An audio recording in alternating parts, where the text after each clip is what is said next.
بانوان راننده در جاده های کابل. رازی عارفی بانویی که از 10 سال بدین سو در جاده های پر ازدحام کابل رانندگی می کند. وی که با موتر شخصیش به وظیفه می رود می گوید با رانندگی خودش را آرام احساس می کند.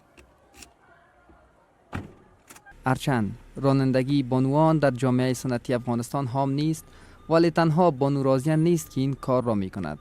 ریاست ترافیک کابل می گوید که در 3 سال گذشته 1000 بانو جواز رانندگی را دریافت کرده اند. همیشه دوست داشتم که خودم باید درایو یاد بگیرم و بتونم خودم درایو کنم و بسته نباشم. بعد از اون که درایو میکردم هنوزم یک حس بسیار خوشی برام دست میده، احساس توانمندی میکنم، حس استقلالیت فریده، لذت میبرم وقتی درایو میکنم. در قانون اساسی افغانستان هیچ محدودیتی برای رانندگی بانوان وجود ندارد.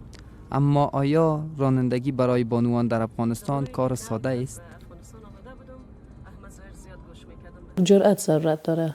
تو باید جرأت داشته باشی، به خاطر از اینکه اول باید خودت بقبولانی که اگر من مشکلی هم روبرو شدم، اگر کسی گپی هم گفت استاپ نمیکنم، ادامه میتونم. بعد از او در جامعه هنوز همه مردم اونقدر نپذیرفته یک خانم را ببینه داره درایو میکنه.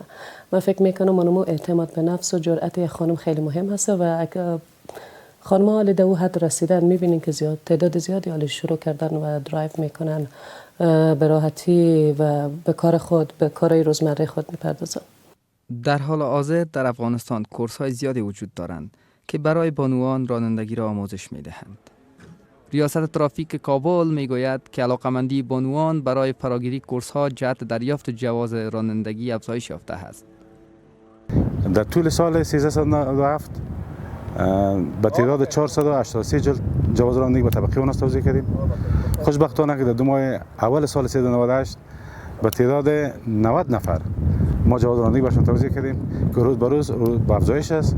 همان طوری که بانوان راننده شمارشان نسبت به مردان کم هست، تنها در سال 1397 3 حادثه ترافیکی از سوی بانوان در ریاست ترافیک کابل به ثبت رسیده است.